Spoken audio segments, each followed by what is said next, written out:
Yo, what's up everybody? In this video, we're going to look at some of Luke Kennard's defensive exploits from Tuesday's loss. This game kind of stunk. Both teams didn't really play well.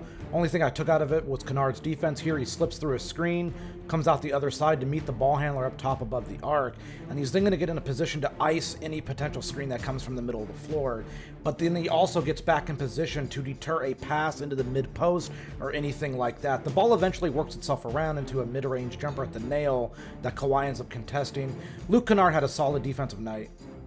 People are probably going to say, well, Justin, he fouled out. You can still foul out and have a good game. Like defensively here, Kennard gets over the top of any potential screen that might be able to upset him.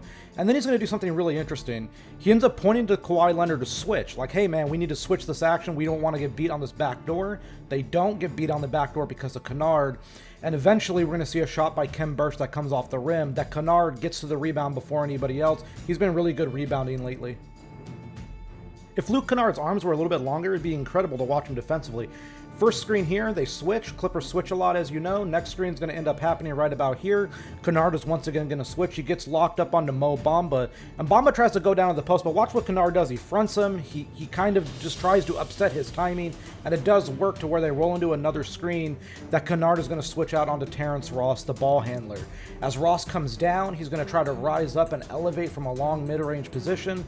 Kennard gives a great contest. The shot is missed, and this is good defense. Kennard is a very smart player, especially on the defensive end. He might not be as physically gifted as other people, but he knows what to do. Here, he fronts Mo Bamba in the post to deny any entry pass down low, and this is going to allow Nick Batum to motion to Kennard that, hey, switch onto the perimeter, I'll take Bamba down low as the low man. Kennard's going to come back around here and get in position, and as the shot ends up going up here, we're going to see Kennard help on the glass by tapping this ball away and allowing the Clippers to get the defensive rebound. Another thing I've been impressed with Kennard lately is just his low man defense. He knows when to help, and that's a very underrated quality, especially out of a non-super athletic guard, is knowing when to help. When Otto Porter makes this slot cut, Kennard's not going to be caught off guard by this. He stays with him, and as the drive happens by Ross, watch what Kennard does. Helps as the low man, gets a hand right on the ball, makes it tougher for Terrence Ross here.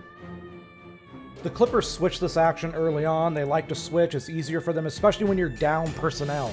You know, they really only played 8 people in this game. They're without 4 starters. 1 key rotation player does come to affect them. And you could kind of see where fatigue started to take a toll on them as the game went along. And it's a big reason why they lost. It's also a big reason why there isn't anything real to take away from this game. As the Kennard 3 goes up, look at Kennard. He's trying to compete, but he's a step late. Maybe an early sign of fatigue. The ball comes batted out to Bacon. But Kennard gives a great contest here. And this is where if Kennard had longer arms, it'd be a lot better. The shot is made, but this is still good defense.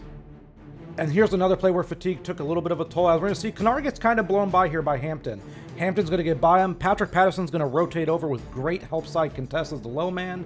And we see Kennard do something really smart. He gets away with an offensive foul against Bamba with this low form right into Bamba's low back, and the Clippers get a rebound. As I said, Luke Kennard fouled out in this game, but that doesn't mean he didn't play good defense. I generally thought he played good defense. The first quarter was his best defensive quarter. You could kind of see fatigue take a toll on him and the team, but this is a really good play by him at the end of the third quarter. He's going to dig down on this drive. He knows the drive and shot has to happen. Kennard comes over, gives a great contest at the elbow, forces a miss. This was a really good defensive game by Luke Kennard.